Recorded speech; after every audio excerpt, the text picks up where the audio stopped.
We are live, actually Facebook Live for the first time ever. I am Chris Gazdick, a mental health and substance abuse therapist. Still have that book out, Rediscovering Emotions and Becoming Your Best Self. We welcome you to Through a Therapist's Eyes, the podcast where you get personal insights directly from a therapist in your own home or personal time in your car. So see the world through the lens of a therapist, but be aware this is not delivery of therapy services in any way.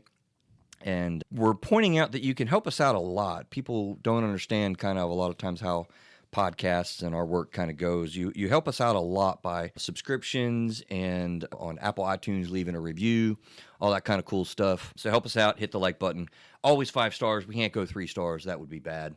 2 stars, even worse. 1 star is a nightmare. So always got to hit the 5 stars.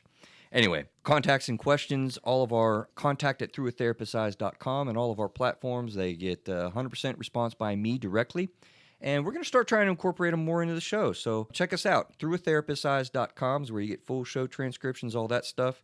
Neil's been working out for the website. And contact at throughatherapist'seyes.com.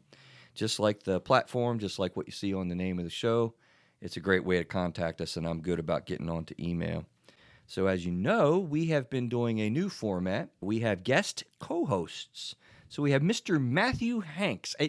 I was thinking about that, man. It's like it flows off the tongue. Matthew Hanks at hanksrealty.com. Like I can't not say the second part and just say your name. I don't know. It's just going to flow. You know what I'm saying? So thanks for coming on, man. This is kind of cool to have you with us. We'll kind of get more to who you are and what we're doing. But if you haven't caught our show, we did a month with Adam Cloninger. Craig is doing more of his coaching business and practice, putting his focus there. So he's transitioned. And we got new energy, new concept from people coming on. And Matt Hanks is going to be hanging out with us this month.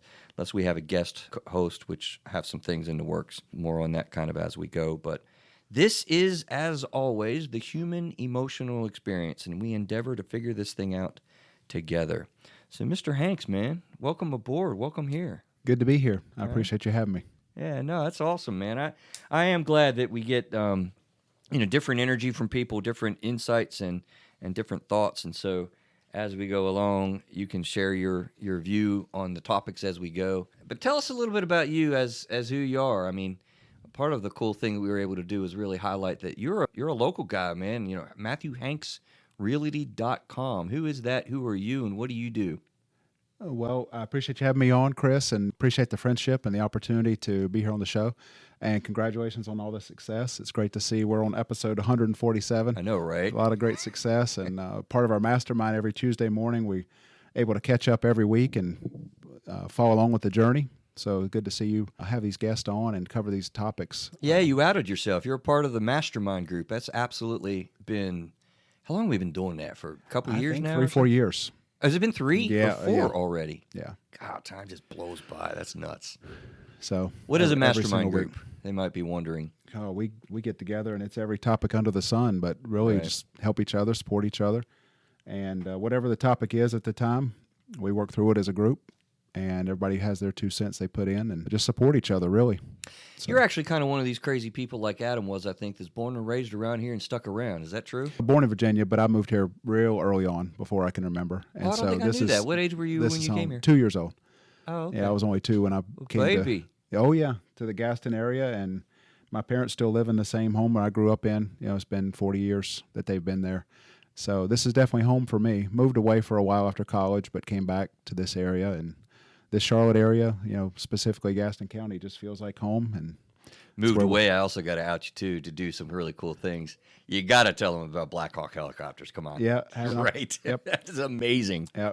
Well, I've been a real estate agent for almost 20 years, but during the downturn, joined the National Guard, U.S. Army, and had the opportunity to become an officer and then go to U.S. Army Flight School and fly Black Hawk helicopters. So that was a pretty cool way to, during the downturn in the real estate market, and had an opportunity to serve the country for about 8 years. Yeah. So, great honor to be able to do that. Thank you. I'll say publicly. Thank you. Yeah. So part of the journey, though, you know, to this point. So it's exciting to have that opportunity. And I'll point out to the listening audience around the world, I have never gotten an opportunity, though very much want an opportunity to be in a helicopter, let alone a Black Hawk freaking helicopter would be absolutely an amazing life experience, I got to say. Any chance we can get that to happen, man? Slim to none. Slim to on none. that one. Dang! Sorry about that. You don't have access to the nation's defense and stuff No. because you flew it once before? I'd be hard pressed to get a ride anymore. So flying one or riding in one? I could handle riding in one. Probably both, because the G's that come down on those things sometimes, I would imagine. Not quite like a we're jet. Smooth. It's not too bad. Is it not bad? Not bad. A lot better than you would expect. Oh, okay. Yeah, that's interesting. What do you do for fun? What do you do for fun when you got downtime, things to hang out with? Well, real estate. Right now the real estate market is. Do you ever have downtime? I should wide say. open. So not a ton of downtime, but I do enjoy spending time with my family. This past Monday, we were out on the lake, spending some time together as a family, jet skiing and stuff. My son Gabe and I were out there about 50 miles an hour across the water. That was a lot of fun. But golf is primarily, what I would, in my downtime, leisure, is what I do. I actually never have golfed with you yet. I don't know how that's happened. Yeah. That is a crime. We need to fix that. Come join us sometime. We definitely need to fix that. Although I'd probably be embarrassed with myself. That would maybe not be good. I don't know. I have to pick it up, man. I don't want to be smoked like by 30 strokes or so. Yeah, it'd be at least 30. I'm probably. Oh, dude, that sounded like a challenge, Neil. I think we just turned it on. We have to see what we can do. Yeah, line it up. Let's go. What actually do you stroke usually? I'm an 8 handicap. An 8 handicap? Mm-hmm. Okay, I got a lot of work to do. Yeah, I got a lot of work to do.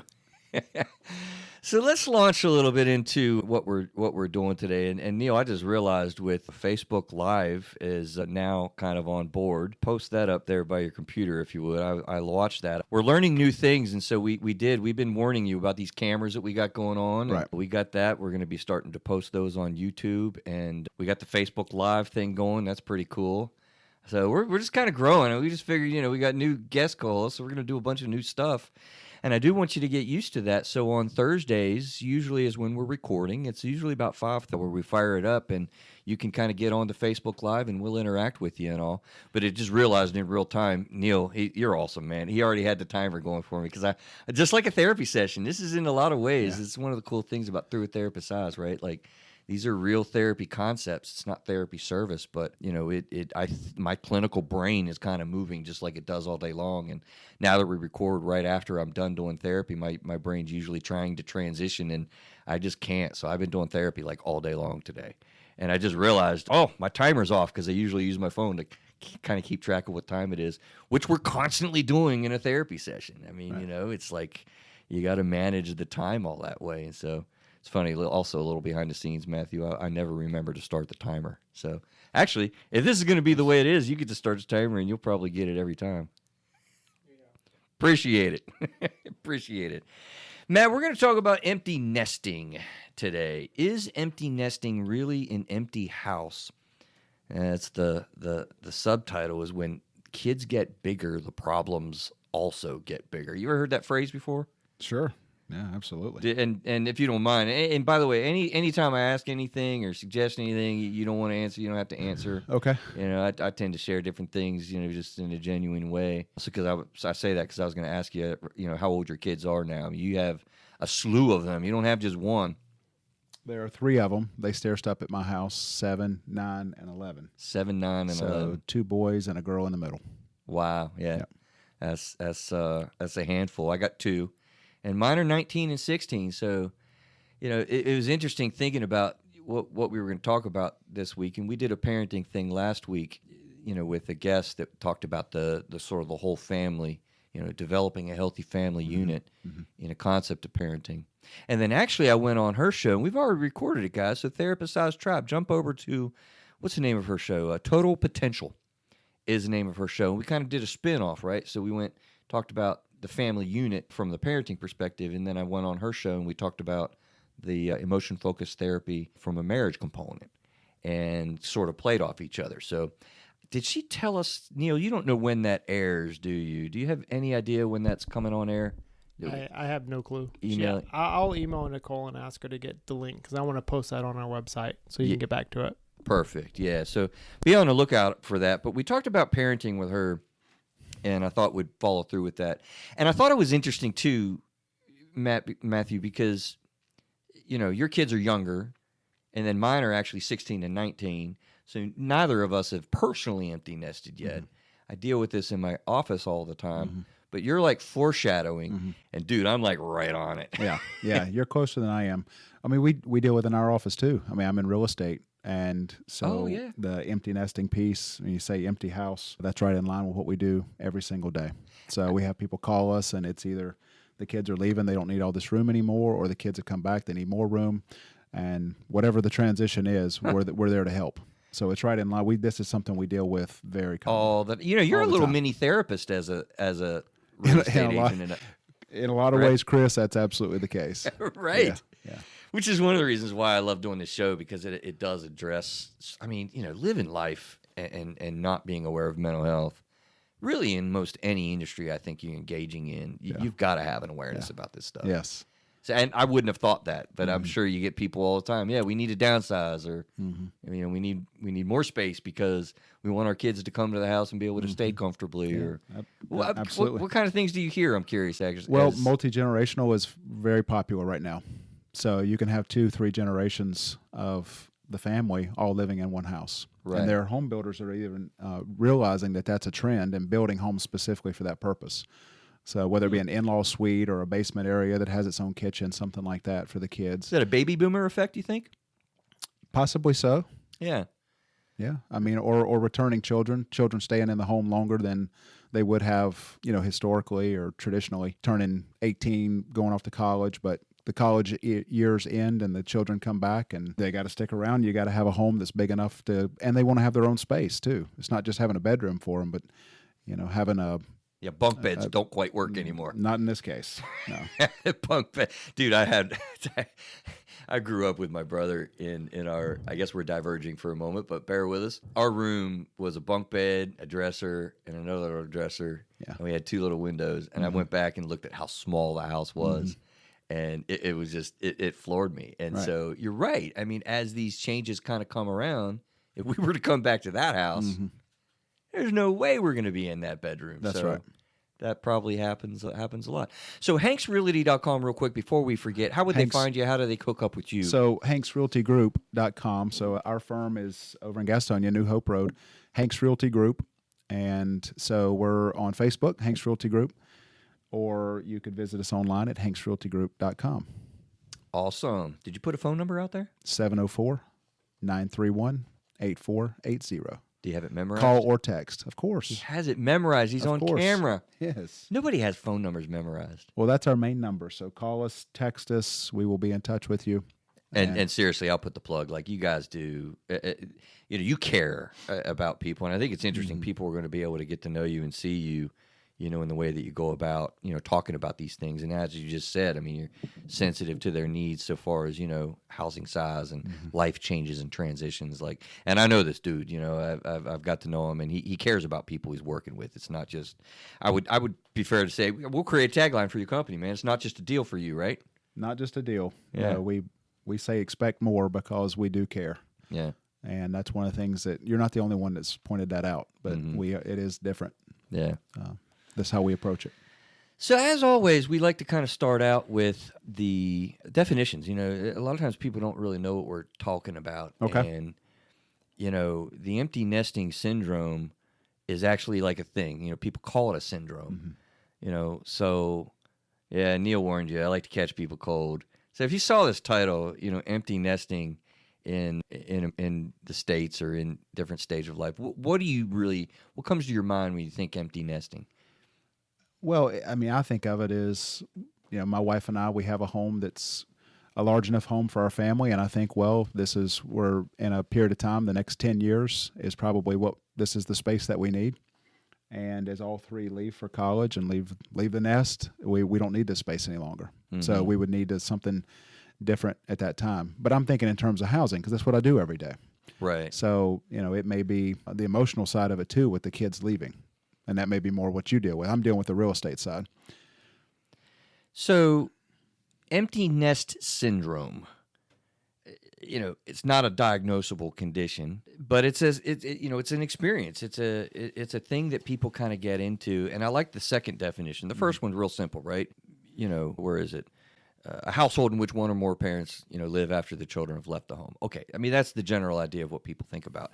But I think a better definition really is a stage in a parent's life after the children have left the home, and that stage is really important because I think of things in a full full breath in a life cycle. Like what happens in different periods of time.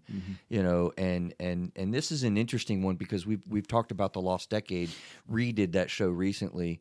The first period of time in the parenting reality, basically oldest kid age 4 to 14, and then you move into like a different stage where you start re-identifying yourself, and boom, like before you know it, you're entering into a different stage that has a lot going on. If you think about the life cycle, midlife, we did a show recently about aging parents, and then now you're trying to re-engage your marriage and whatever, and the kids are leaving. It's a crazy stage of a whole stage of your whole life together as a family. You ever think of the empty nesting syndrome as a stage? Well, I've not really thought it in terms of the syndrome aspect of it, like the emotional things that hit you. But you go through that, and sometimes you're not expecting it. You go through life, and you wouldn't expect. You're thinking, "I'm gonna have a little more peace of quiet around the house," and right, and not as many people at the dinner table at night. But the emotional side that comes with it as well, because if you've worked that many years to prepare your children, I think about that. I've got a certain number of years to prepare for those children to leave. Happens quick, and it happens quickly. Like my pastor told me, he said, "The days are long, but the years are short." So it happens really quickly. Well, at that point, when the kids leave, you've been preparing for that for years and years, right? Well, now that they're gone, well, now what? Right. And so there's the emotional side and possibly other factors as well that come into play at that point. I couldn't agree more. When you were talking there, I mean, it occurs to me, what the phrase that came to my mind is you get caught flat-footed. I mean, you're kind of preparing for this really since birth. You teach life lessons to help them get independent and learn how to take responsibility for themselves, learn how to problem solve for themselves, and then like boom, now it happens and they're kind of kicking out, and you really get flat-footed and find yourself not really thoughtful about what does this mean, right? So check some of these out in my brainstorm. What does this stage mean to a parent? If you really get to thinking about it's an awesome therapy question that I ask all the time, by the way. A particular word comes up or somebody says something a few times, and there was a question that was popped to me on a topic. Well, Chris, what does that really mean to you? And I was like, dude, I had nothing. I was just like, again, flat-footed, right? So when your kids leave the home and you're going through a new transition, what does that transition mean to you is a really important question to answer. In my brainstorm, I came up with, listen, okay, I have no purpose now, okay? It occurs to me that I don't know you whom I've been married to for 10, 15, 20 years or whatever it might be. I don't know my spouse. You've heard that one before. I still don't, I still need to support the kids. They've left, but honey, understand, we're still their primary support, right? Or they're still literally here. They've moved out, but they came back. So are they not still here? So aren't we still the same? How's that transition happened? Or I want them to be here, and so I'm going to kind of pull them back, whereas maybe the other person in the, your spouse might be like, no, I don't want them here. They need to really do that transition. I don't matter anymore. I have no significance. The self-talk and the emotions that go into that, and answering that question, what does this mean, is a really important question, because I tell you, I think it can create conflicts. How do we traverse this change in our life? If you don't know what it means to you, then that's going to make a big difference. You see what I'm saying? I do. Well, I think the key word you mentioned there is purpose. Because if your purpose has been tied up into preparing your children for the real world as they leave, and that's your day-to-day, and that's where your priority is for 18 years, and then that changes just like this as they move out and go into college. And the time's coming up, too, right? We're midsummer. College is about to begin. Oh, that's true. I planned that. So timing couldn't be better. Maybe not. I didn't in terms plan that. of, but it is, because you know what? You're absolutely right. Kids have graduated, oh my gosh, through the pandemic, and it's already been so stressful, and you're right. Here in about a month, they're getting ready to get up and go all across our country. and people are going to be going through this in a big way. So it is good timing. Here's a cool therapy activity, honestly. So you all can practice along with us. And by the way, if you're clipping into Facebook Live, I'm noticing you probably can't monitor it very well because we're talking, and Right. Neil doesn't have access. So if you're clipping into Facebook Live, realize we're probably not going to interact much today, but we'll get used to doing that with Neil, the producer, in the background. But where do these messages come from is something that you really want to begin examining, and how do they penetrate, your daily life? And if you just spend some time sort of being mindful about that and thinking about that. And here's a big tip, that occurs to me as I'm saying that. Have these conversations way before, you engage in actually being flat-footed. Mm-hmm. So when the kid starts turning 16 or 17 and even starting into high school, like, how are we building and moving towards this? What does this mean for us, honey? Having the conversation with your spouse. Mm-hmm. That'd be a really important thing to do. Right. Well, I think so. I mean, communication is key. I mean, when you're co-parenting, husband and wife, whatever the case is, I mean, communicating. And I think the challenge here with this, Chris, is not knowing that it's coming. I think when you say flat-footed, they're just caught with not knowing this is something that they're to expect. It's coming, and mm-hmm. and it could be. The only thing I can relate it to personally that I've been through is when my oldest went to kindergarten for the first time. And then the house is empty, right? And so it's kind of an empty nest for a few hours every day. But you've never had that experience until they leave, and they've been in your care 100% for 4 or 5 years, and then all of a sudden they're gone. But it's just for the day. We're talking here as they approach the age they go off to college, and it really is empty nest. It's awesome that you are thinking about it in that way. You're dead on, because we do get prepared for this a little bit along the way. Even in middle school, I'll never forget, sitting in the little middle school gym, and the principal comes out and he starts giving you the talk and orienting you.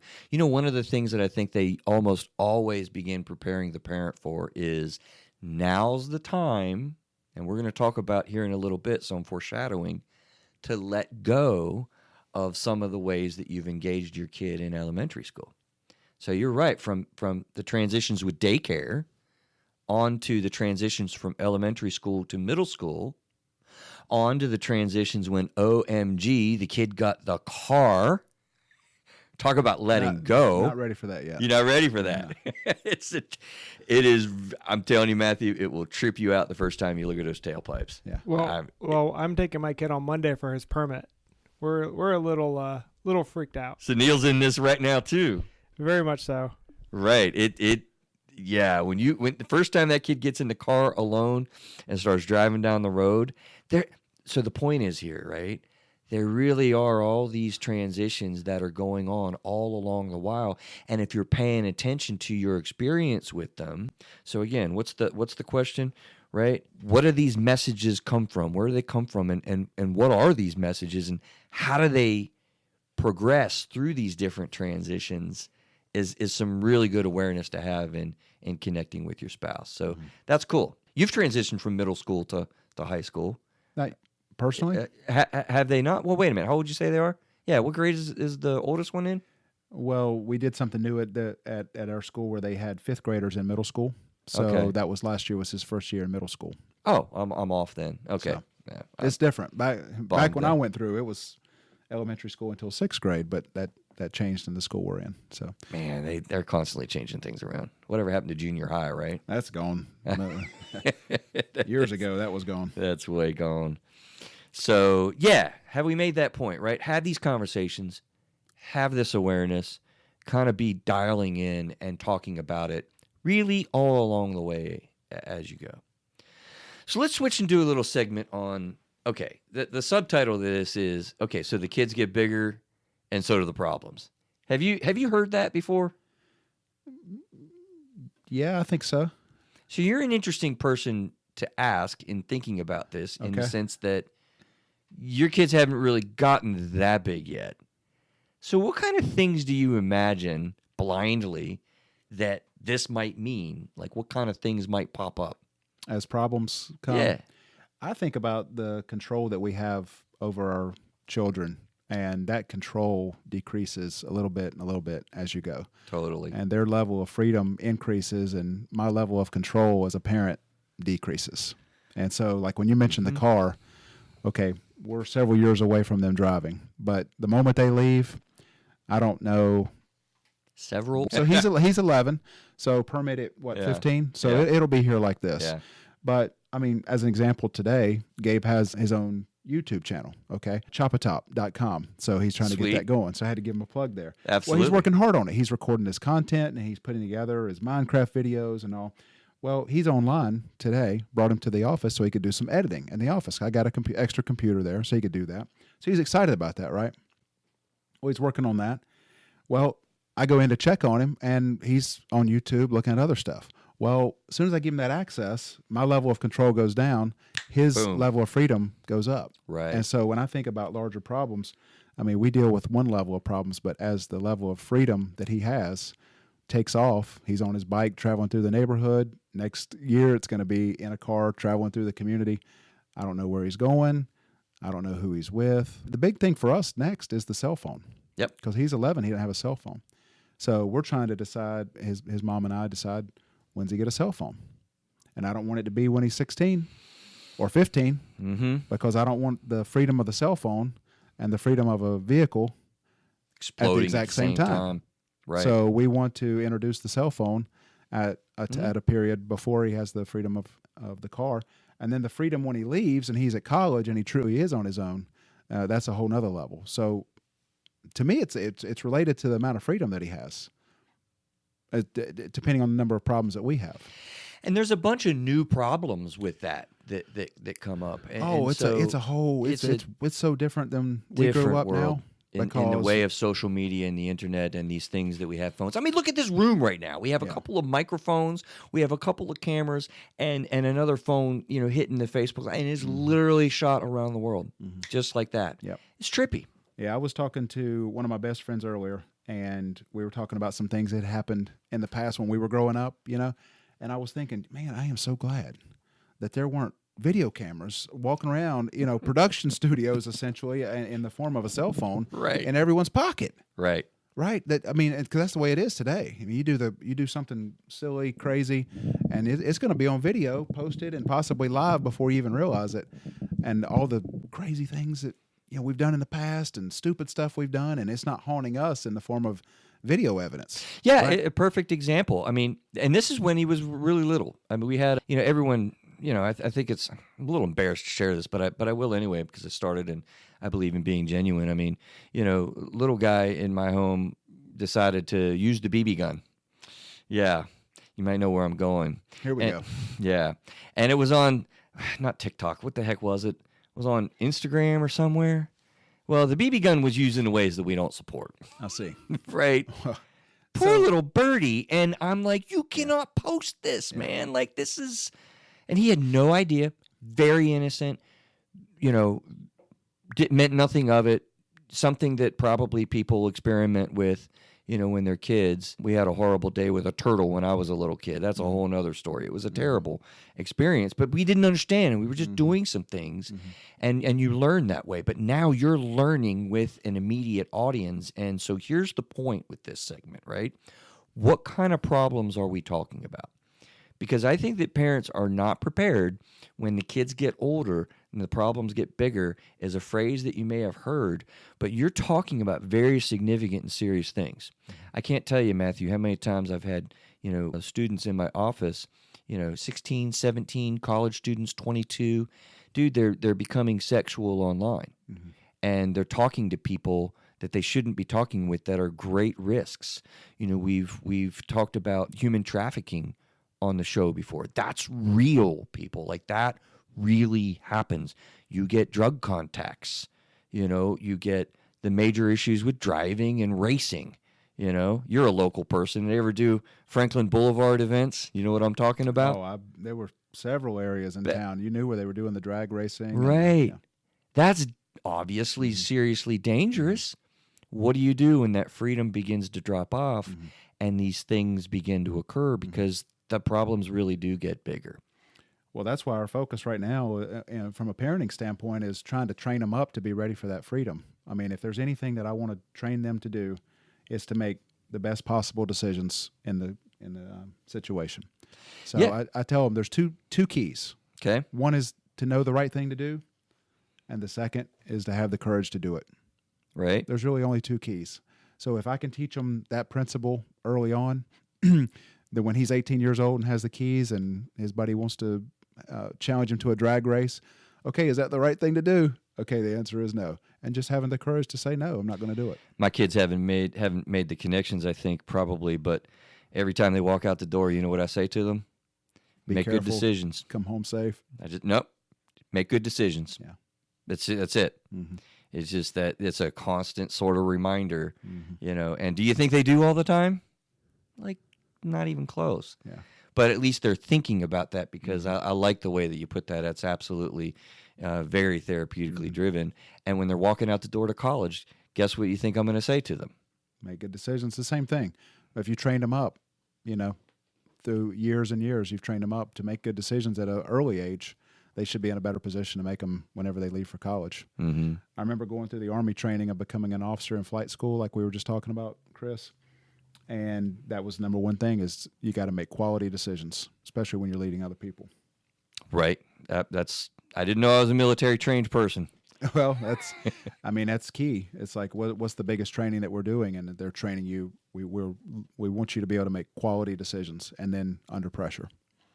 So when these problems are going and they're growing, anytime I talk about parenting, I'm not going to go into it. Definitely check out the episodes that we did on love and logic. The whole thing doesn't play out in so, well, what am I trying to say?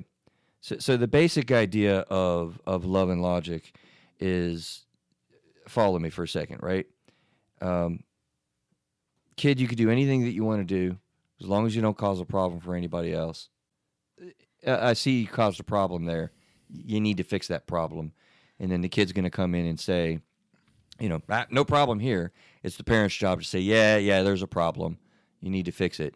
And he's not going to fix it. And you say, you know what? I see that you didn't fix that problem. Not a problem. It's okay. Then you come around on the back end and say, well, we'll fix that problem. And it gets to the point, if you go through that over and over again, when you say, hey, no problem, kid, don't worry about it. We'll fix the problem. They begin to be like, oh, wow, what are we going to do? How's this going to work? We had an introduction for the audience here. Your kid needed some help. So no, and they come around on the back end, the parents do, and create the structure without a power struggle. So that's a total brief on love and logic. We just talked about it in the last show, so I won't go any further with that. I know, Matthew, you're probably going to be a little bit in the dark with that, but it's okay, because one of the big things about love and logic that we talked about a little bit last week with the whole family environment is that their philosophies are really about building compassion into the relationship with the kid, because it's really tough to be a kid. And they're trying to learn these life lessons and make these decisions, and then give them massive amounts of encouragement when they're trying to figure these things out. So it's encouragement and compassion and the whole parent-child relationship that this strategy really is kind of talking about. And so here's the big point with this, and the wrap up with this segment here is like, look, you just said these freedoms are gone. Or these freedoms are growing. Yeah, they're growing as the kids age. And your control is gone. My control is decreasing. Their right? freedom is increasing. So if your control is gone, what is your role as a parent? Mm-hmm. Does it not fluctuate? Does it not change? So when you're dealing with empty nesting in the way that they're not even living with you anymore, what begins to be your role? And I like, Matthew, what you said a little bit ago.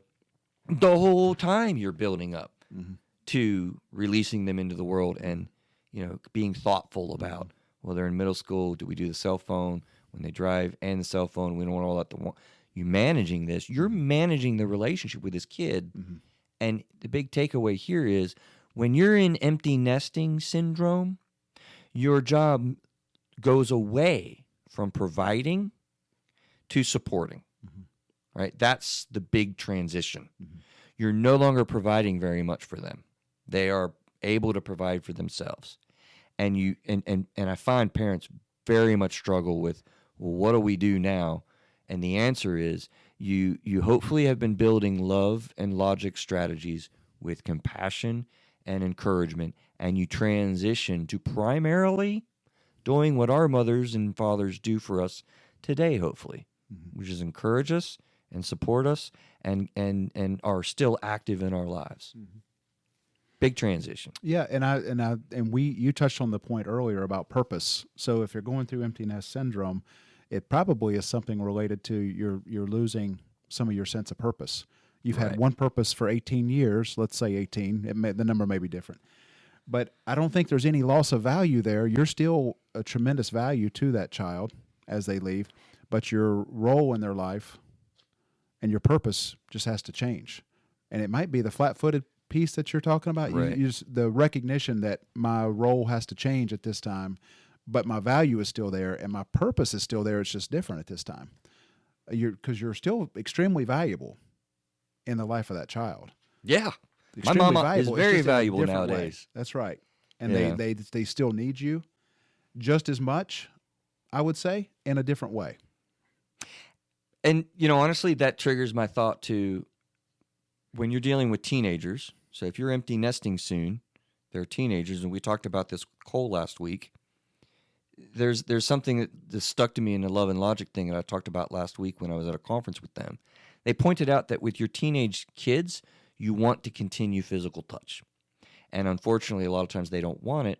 But, Cole was talking about last week how she's, fine. The day's going to come when her kids doesn't want a hug, but they're going to get a high five, they're going to get a handshake, a pat on the back, something. Yeah. Because that touch is really important. And if you don't do that, they don't realize, oh, you still love me. Right. Well, dang. Think about it so far as when you're moving out of your home. Now, I know your kid is moving out.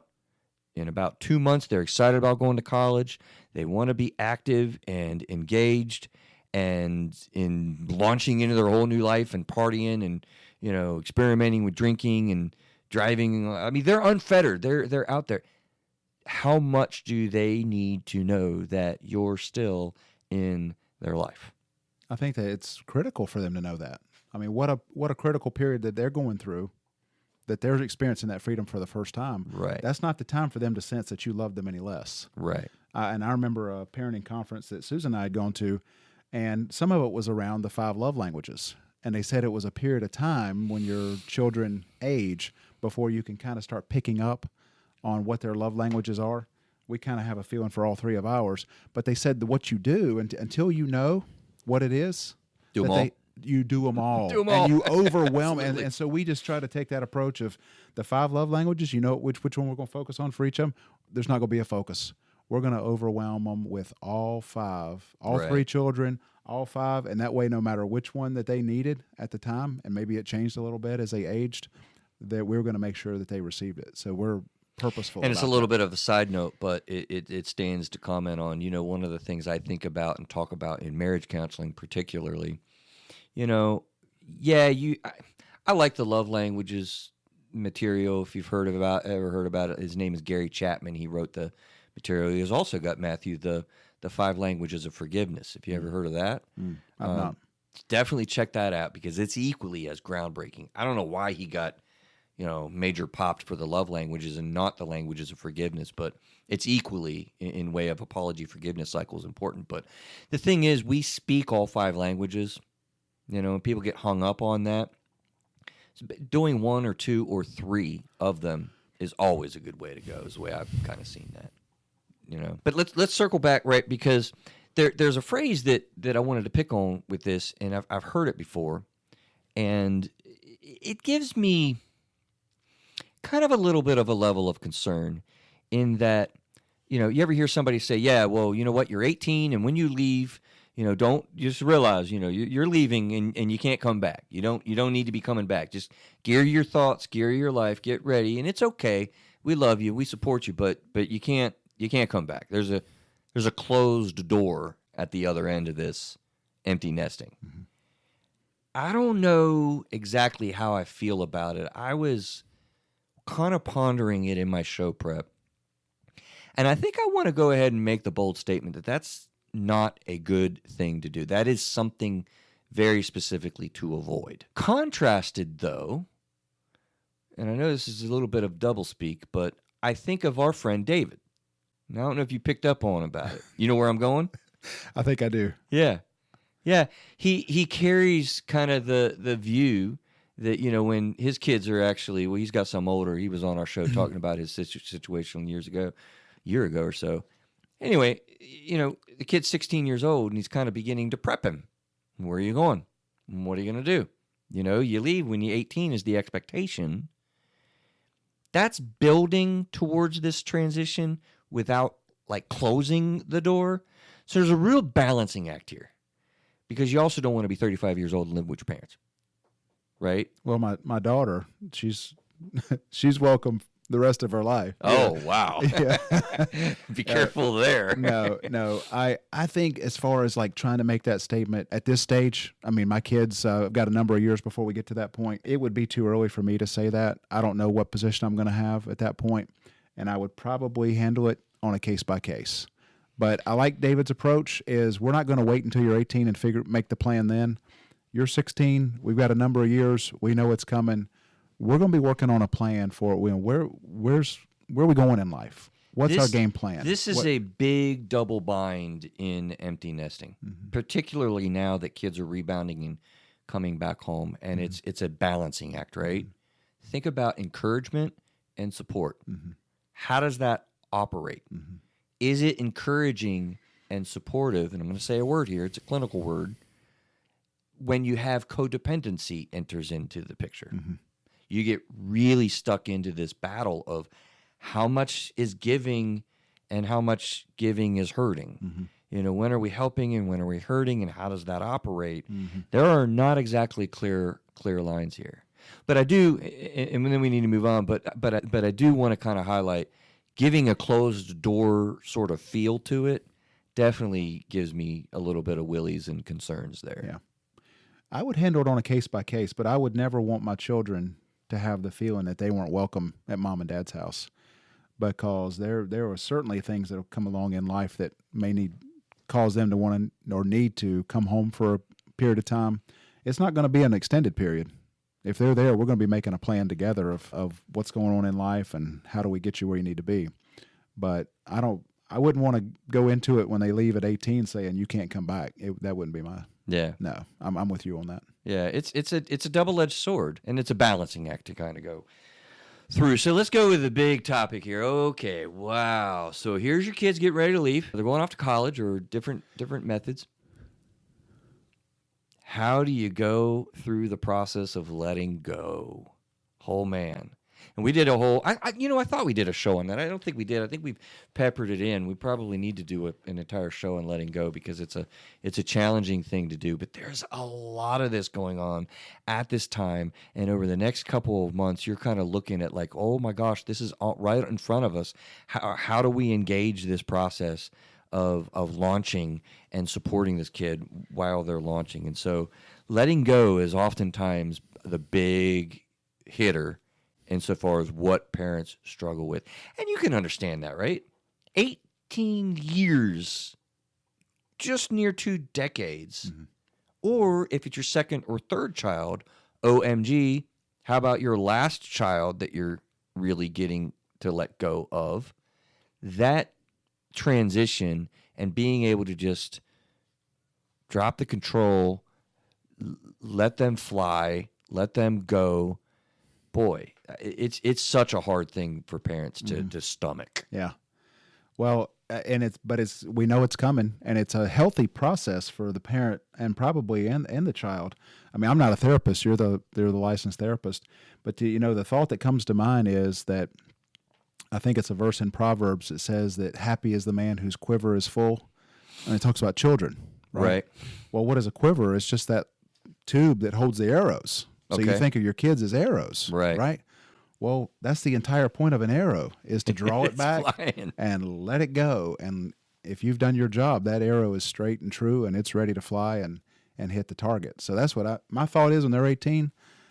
I'm firing. I'm 18 years of pulling that bow back with that arrow, and when it's ready to launch, I'm letting go. Yeah. But when I say let go, I'm just saying my role is going to change. I mean, I go to my mom and dad for counsel today, and I'd say even especially today. And they sit down with me. I talk to them. Or I call them and ask them, "Hey, Mom and Dad, what do I do about this?" And it's just the role is different. Well, it's funny. You allied to gaining support, garnering support there. And when we talk about the ideal way to kind of go through this, you want to garner support. More on that in a little bit. But what are the problems in letting go, and how does this operate? Let me kind of fire through some of this somewhat quickly in the sense of what I was thinking about. I feel like one of the big centerpieces in the struggle of letting go, it operates around that evil but wonderful thing called money, right? How do you manage watching your kids struggling, eating nothing but ramen noodles, struggling with the daily activities of, buying soap and toothpaste, and are you going to pop them a $50 bill for groceries? Or do you say, hey, get your budget together, buddy, and understand that, you bought those YouTube videos that you enjoy and crapped out on your girl there, with really expensive dinners. Do you jump in and save? Listen, in my therapy office, I have had conversations over and over again, and I'm talking about thousands of dollars going out the door to cover the kids' expenses. I mean, money is so important, but I think of money as just one of the items. As far as training them and getting them ready for walking out the door, I think of money as just one of them. I mean, budgeting as a necessity. Yeah, absolutely. I mean, we've got to train them on budgeting because that money is going to go a whole lot faster than it'll come. But it's that. I mean, money. It's nutrition. It's all the things in life that hopefully we've prepared them for. Do they have a clear career path of what they want to do? Do they know how to associate with the right people? And the challenge is, these are things that we've been doing for 18 years, but you never really think about it because you've managed the nutrition. You've managed the structure with religion and how you access that. You've managed the car maintenance. How many dads out there are you changing the car oil every single time the kid needs a car oil change? I don't know about you, but I remember when I moved out, and it was just like there's all these things that I never had to worry about. You know what the biggest one for me was? Toothpaste. It just always seemed to magically be there. Yeah. And all of a sudden, I'm like, where's the toothpaste? Yeah. There was an entire aisle at the grocery store dedicated just to toothpaste. Right. And so, listen, those out there that are listening to kids, you cannot be prepared for all these things. I don't want you to think you can be. Yeah. Because you're going to do the best that you can. And the truth is, boom, they're in it, and they're going to have to learn it, and they do figure it out. Because guess what I did in college? I bought brushed your teeth. I brushed my teeth, and I bought Good toothpaste. for you. It worked out. But it's scary because you've been doing this for 30 years for them. Maybe not 30. You've been doing this for a long time, though. Yeah. So I want to highlight a few episodes because we really talked about letting go in a lot of ways. Episode 94, we talked about letting go with Janice Booth, and she really kind of covered a lot of the ways that you debrief, and she went on trips of solitude and kind of really dug into herself, because when you don't focus on the kids, you're then now focusing on yourself. And she talked about that a lot. Books right there. Only carry what does it say? Only pack what you can carry, right? Those on the camera, you can see my bookshelf and stuff. It's cool, the books and the people that we've had on the show. She was awesome, episode 94. And then episode 78, guess what? Chris's personal story. I want to highlight that one because we're not going to have time today. I'm noticing the time to talk a lot about grief, right? Grief and loss is absolutely a huge part of this process. I think you said that from the get-go. And the reality of it is we don't have a lot of time to talk about how do you cope with grief. But I talked about it when my sister died on that show. That was a raw show, by the way. Oh my gosh. Y'all listening, if you check that show out, we played Country Roads at the end of that episode. Dude, I was losing my crap. I bet. Yeah, I bet. That'd be tough. It was rough. Craig and the guy it was the pastor who did her services was with us. I mean, they started talking about something. I was gone. Thank God the cameras weren't on then, because that was a bit much. But we talked a lot about grief and loss and how to process those things, with that one. What else are we going to get into? I think the goal of parenting, we talked about that a lot. Here's something that I really wanted to highlight. You know, the empty nesting syndrome. There's a process that you're going through. There's a transition that you're having. Part of what you really begin to evaluate in a panicked level is, did I do enough? You know, did I prepare them? Did I do my job? And I'm sorry, but we all think negatively. You know how much parent guilt there is out there? Parent shame and society telling us we don't do anywhere near enough. Even when we do a crap ton, it's never enough. Yeah. You have got, here's another takeaway, right? You have got to give yourself seriously some grace when you're going through this transition to the other side of the empty nest, and realize, you know what grace is, right? Of course. Permission to give yourself grace and accept that you did as best as you can, and it's okay. As a matter of fact, you know what Cole said? I love this quote. I get to use it. No, let's hear it. Right? She said, you know what a good parent is? A parent that's good enough. And I thought that was so refreshing. Because, you know, this kid is going out into the dark world. And we know all the crap that can happen to them. We know all of the dangers that are there. Right? And you've got to give yourself some grace. You've got to give yourself some peace of mind and just back off the ledge a little bit. And you know what? I'll add, I didn't think of this till I was talking about it now live. Offer your spouse some grace. How about that, right? Like, realize they're struggling with this too. And wouldn't it be nice if they said to you, see the rhyme? I love when I rhyme. You know, look, you did good, honey. It's okay. Yeah. You know, we did as best as we can. Yeah. Let's see how it works out. Yeah. It's a big deal. It is. And I can see where the marital piece of it may be one of the biggest challenges, because for all those years, your focus as a marital couple is the kids in a lot of cases. And then when they leave the house, you look at each other and you barely know each other. You don't know how to get along. You don't know what to do with the quiet in the house. I can imagine that would be one of the greatest challenges. So let's reframe something here, and we'll move on to the last segment. When you're letting go, are you letting go or are you embracing? Okay? I like to do this in a therapy session with people, reframing things to not blowing smoke, not creating something that's not real, but being able to really reframe something from the negative, dark thinking that you're doing to something that's realistically positive, and we want to not let go, but rather, and if you think about it, I think Janice talked about this on the show when she was with us.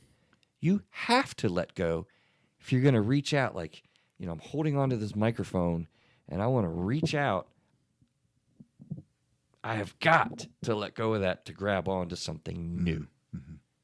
Right? Hope I didn't screw up your audio, Neil, when I did that. I just realized if I talk like this, it doesn't work. So that's a big deal. Letting go means embracing the newness of the stage that your family's getting into. All right, let's go to the last segment here of looking at what are some ideals that you're trying to do. You know, some answers to like, what's the ideal situation when we're going through empty nesting? Anything pop off in your brain immediately when I bring that up? Ideals for us, like to for do it. How do you Susan do this? And I? Well, my thought is I don't want to get to that point and then just wonder or hope Good point. if I've done a good job. Okay, I thought you were making a different point. Okay, what do you mean? So, Go for because I can remember that being one of the things I can remember my mom saying about my dad is when I left, you know, as a parent, you wonder, have I done enough? Have I prepared him enough? Have I trained him enough? Is he ready for the real world? That's terrifying. Right. But if you, before you get to that point, have that feeling, if you can say, you know, think about the highest priorities in life. Spiritual, number one. Is he ready physically, financially, all the different ways, you know, all the major things, and say, well, the rest of it, I've been a good dad and I've set a good example all these years, and I'm still here for him. And I'm not just going to let him float away, and I'm not going to talk to him. I'm not done. I'm going to be there, and I'll be checking in. I'm not going to helicopter, going back to the helicopter. It's a word. I'm not going to do. You know, nobody is a helicopter parent, though. That's the way I like to poke at that. Like, everyone talks about a helicopter parent, and no one owns the fact that they are a helicopter parent, Yeah. like ever. Well, I've never heard it. They're, I want them to have their space. I want them to do their thing, but I'm not going to disappear. And I'll see you when you get home for Thanksgiving when they leave for college. No, we're going to be checking in. We're going to be there as a resource. We're going to be there as a support system.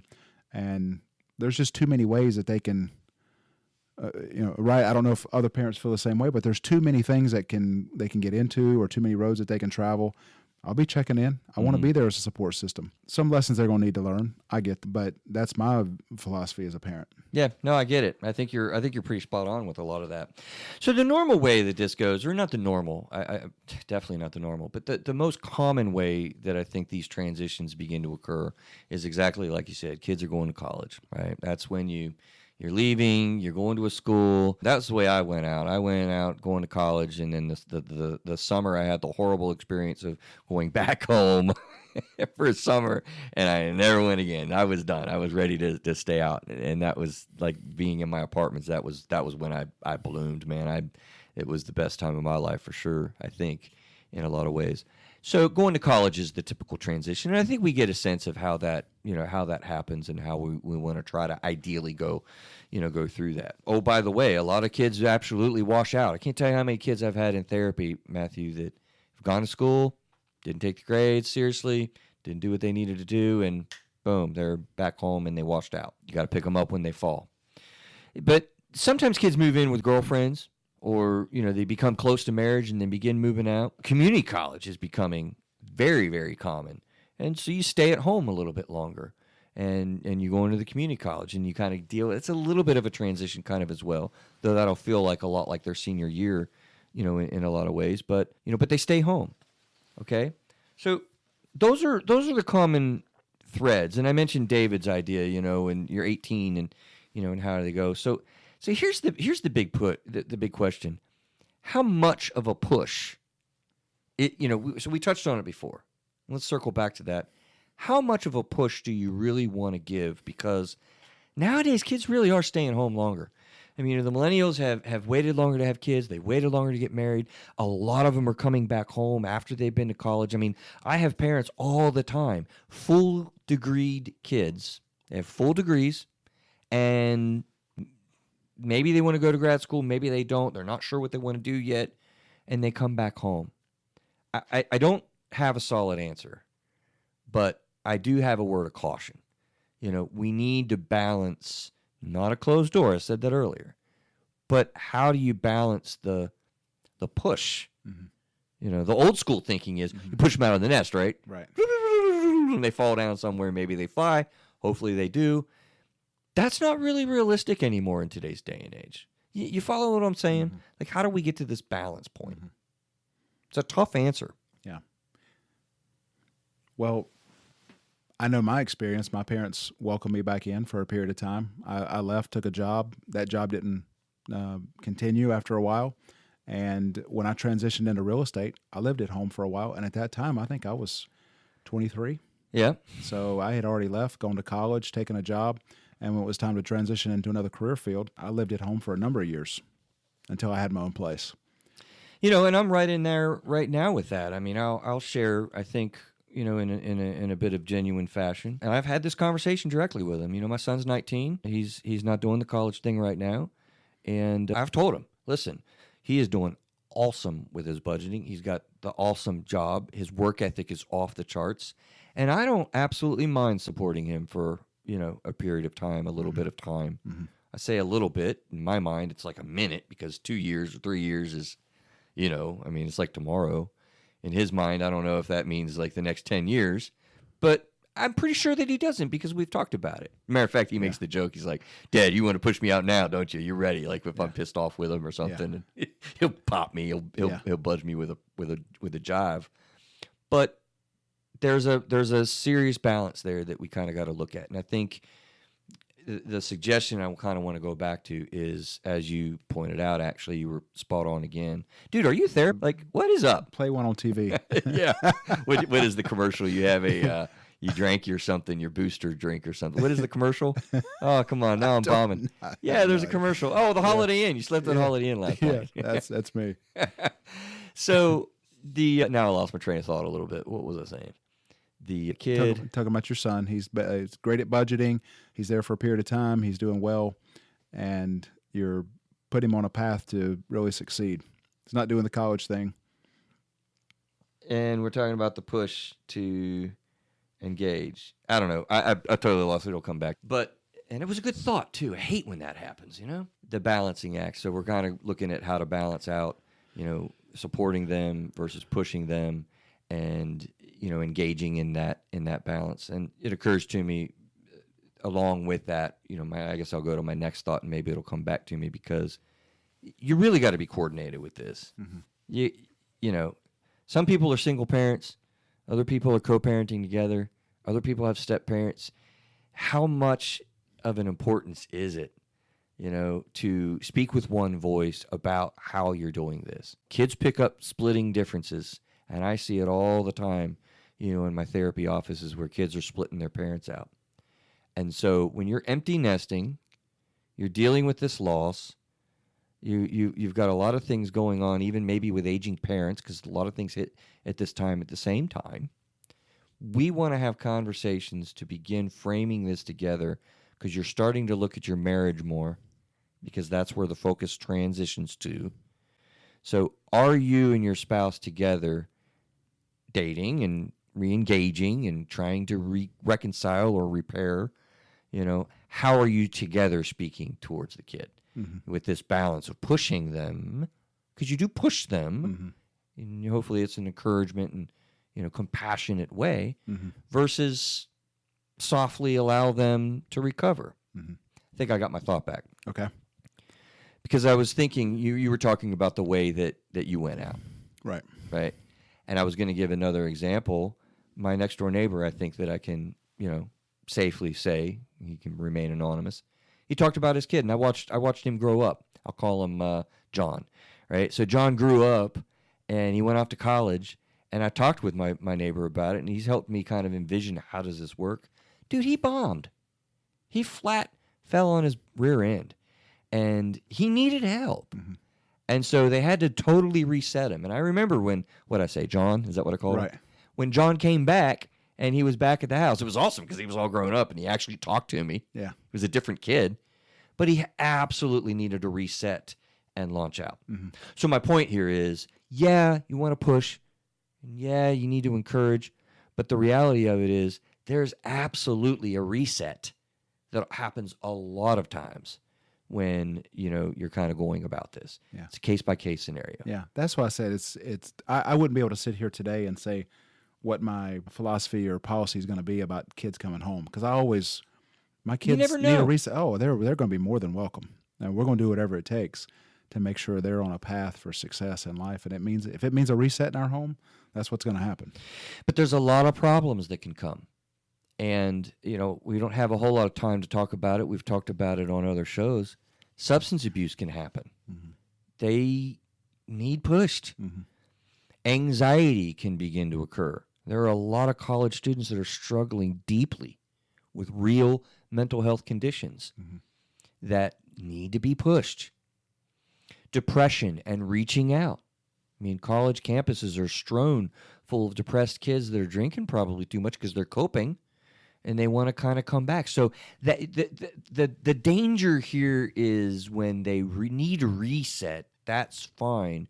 When they need provisions provided for them, you run into some risks. Mm-hmm. You see what I'm saying? See that difficult balance there? Yeah. And there's real issues that people are struggling with. Yeah. That need that push too. Yeah. And there's no real easy answer with that. And you might differ with your spouse. They may feel totally different than you. And that's okay. Mm-hmm. But you got to kind of work it out, giving the individual factors with your individual kid. Well, on the marital side of it, I think the important thing that my wife and I have talked about is that we can't lose connection with each other and remain on the same page with our marriage, right? And putting our marriage first. We do have a goal of raising our kids, but our marriage comes first, even above the kids, because the kids are going to go, and we are going to remain. And so we focus on each other. We have regular date night, and that's part of the conversation. The kids are growing up. What do we need to do to support them now? What are we going to do to support them then? and it's a major focus.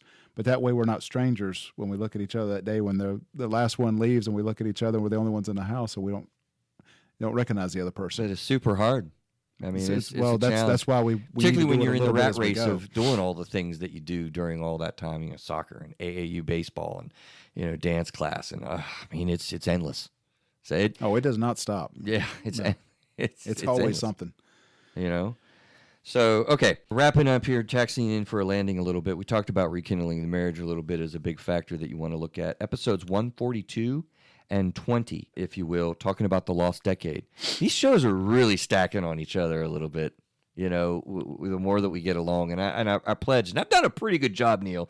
You don't have to get on the mic, but you got to nod and give me some props. I have pulled in some of the episodes that apply to this one because I need to try to do that, you know, because these do build on, and we take a deeper dive on the lost decade, which is just before this in the life cycle of the family. I think I mentioned that in the front end. But anyway, another factor to ideally avoid, though, this is an avoid, is the good old-fashioned negative coping mechanisms. I cannot tell you how much I find extended people kind of moving into this stage and struggling, landing in land of depression, and just kind of beating themselves up, not giving themselves grace. And they drink, right? To cope. Or they go buy stuff that they can't afford. And, you know, we get into what works with the negative coping mechanisms that, you know, we've talked about on the show, you know, before. They're effective in the short term, but they don't work in the long term. And so hopefully we've given you some things to think about, some things to prepare for, that sort of thing. We need to get out of here, Matthew. What you think, man? How you doing? Having fun with this? Yeah, I feel like a therapist, even more so than my day-to-day that I do in real estate. I mean, we help people through a lot of things. I mean, that's the thing about what I do every day. Being in real estate is you have the highs with people as they get the keys or they, experience new life experiences, that sort of thing. Yeah, because they're stressed out. There's a lot of lows. Yep, there's a lot of stress that goes along with it. Massive. Well, I do. I appreciate your energy, your passion. Thanks for hanging out with us. We got you for the month of August. No, wait a minute. That's Adam's coming back in August. This is the month of July. Correct. So appreciate you hanging out with us for this month. Guys, check out the Facebook Lives and the different things we're doing. Have fun doing the show. We ask you to stick with us, give you those rankings, give us those rankings and star reviews and all that kind of stuff. It helps us out a lot. Not sure where we're going next week, but we will be here. So everyone hopefully enjoying the summer. And those around the world, really, we're still with you in the States insofar as the struggle that COVID is still having around the world. We recognize that. And, you know, I know it's still a tough time. So hang with us, hang with it, and we will see you all next week. Take care.